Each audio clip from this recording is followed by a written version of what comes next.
So welcome guys to my channel. आज मैं आपको बताऊंगी कंपाउंड इंटरेस्ट के बारे में, इसका फॉर्मूला और इजी तरीके, शॉर्टकट तरीके, ताकि आप उसके टाइप के क्वेश्चंस को आप सॉल्व कर सके। ठीक है। लास्ट क्लास में हम लोगों ने सिंपल इंटरेस्ट की बात करी थी। इस बार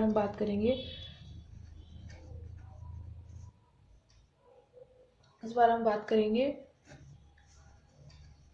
कंपाउंड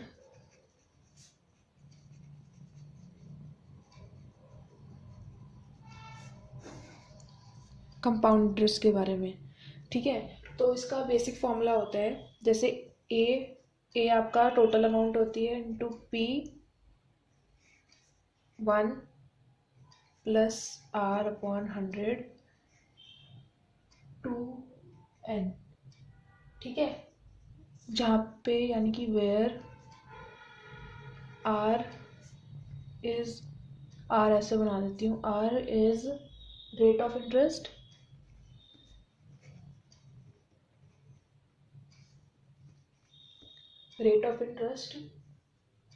पर एनम। ठीक है। And n is the number of years. ठीक है। ए जो है वो आपकी अमाउंट है और पी जो है वो आपका प्रिंसिपल है।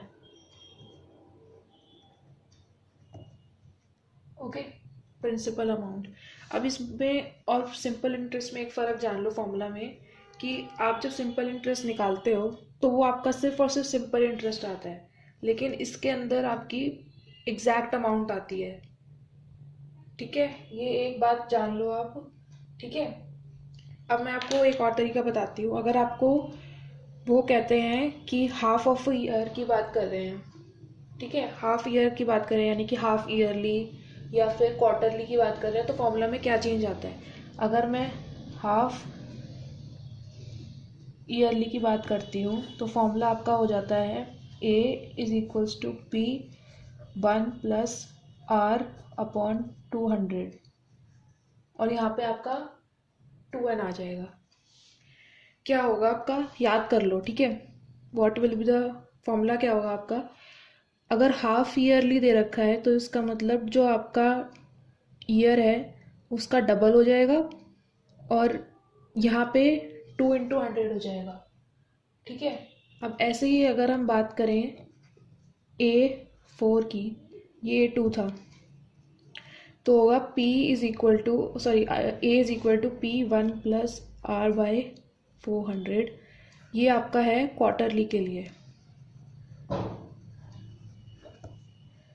और 4n ऑपोजिट करना है आपको, इन्वर्सली प्रोपोर्शनल है। ठीक है। आपकी ठीक है, आगे समझ में। अब मैं आपको बताती हूँ, if the rates of the interest are different for different years.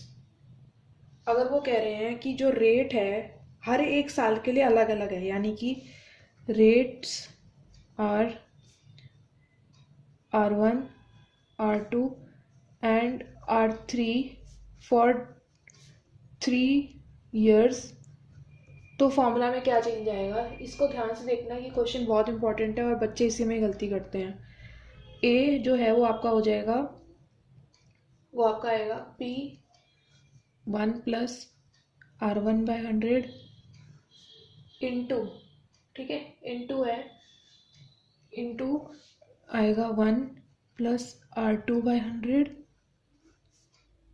और साथ में आएगा 1 प्लस R3/100।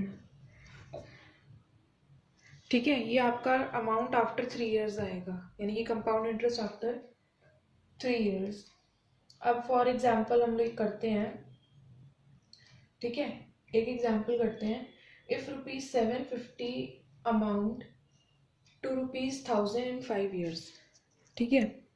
वो कह रहे हैं कि इफ, ठीक है, अब आता है आपका क्वेश्चन, ये करते हैं कंपाउंड इंटरेस्ट का। ठीक है।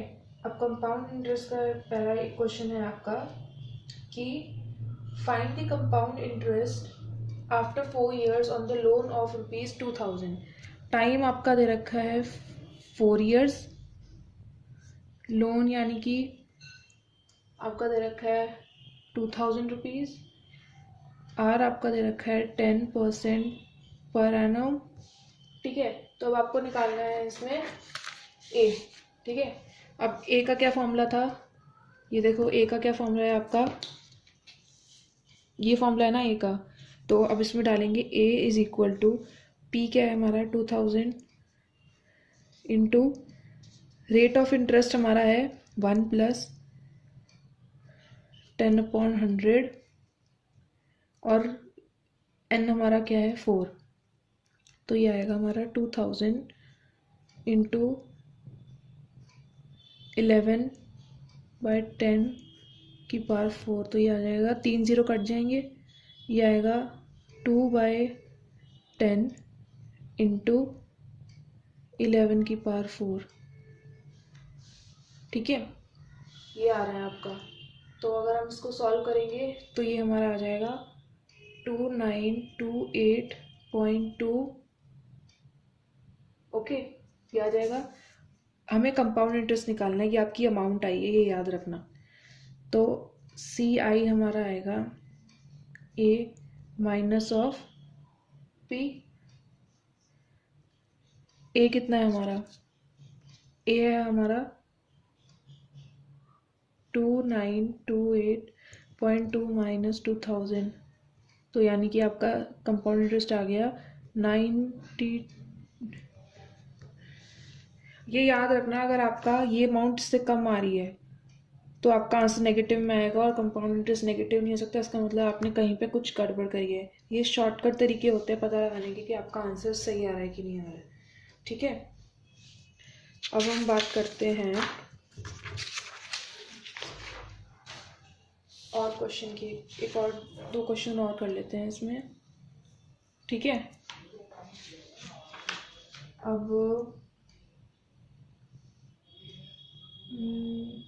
एक और क्वेश्चन है, an amount is invested in a fund, the amount after first and third year are this and this.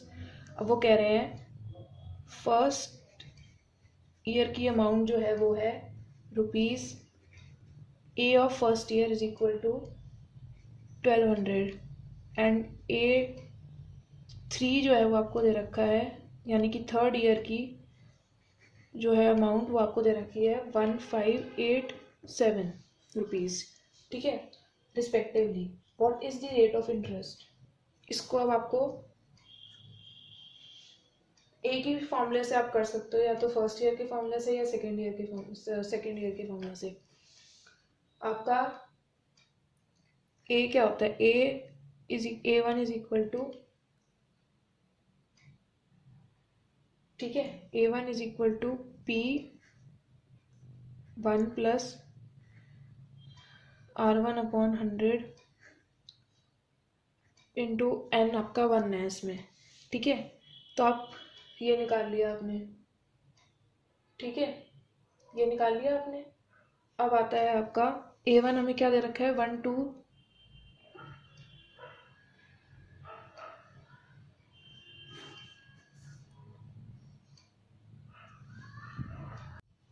इसमें आप क्या करोगे 1 5 यानी कि 8 7 जो है वो होगा 1 इंटू आर का स्क्वायर इंटू 1200। तो आर का आंसर आपका यानी कि आर स्क्वायर जो है वो आपका क्या आ गया, आर स्क्वायर आपका क्या आ गया, आर स्क्वायर आपका आ गया 1587/1200 यानी कि 23/20। अब फॉर्मूला में अगर हम डालेंगे यानी कि 1 + R/100 का स्क्वायर, ये जो हम कर रहे हैं ये हम सेकेंड ईयर का निकाल रहे हैं, सेकेंड ईयर का इज इक्वल टू 1587 ये तो आ ही गया 23/20 आ गया, ठीक है। तो ये आपकी आर की वैल्यू आ गई, आर स्क्वायर की वैल्यू आ गई। अब आर स्क्वायर 1 + R²/100 जो है वो आपका क्या बचेगा 1587/1200। अब इसकी स्क्वायर्स हैं हमारे पास, ठीक है, इसका स्क्वायर है आपका 20 है, ठीक है, और इसका स्क्वायर है आपका 23, तो 23/20 r/100 आ गया।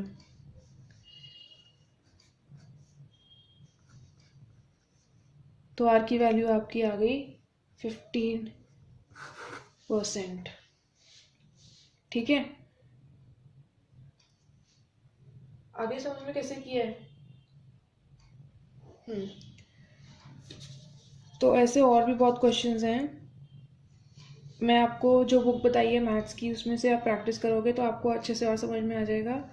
ठीक है, तब तक के लिए ये वीडियो आपको, अगर कुछ समझ में ना आए इस वीडियो में तो आप मेरे को कमेंट्स में बता सकते हो। मैं अगली वीडियो में आपको दोबारा समझा दूंगी अगर आपको क्वेश्चन या कुछ समझ में नहीं आया तो।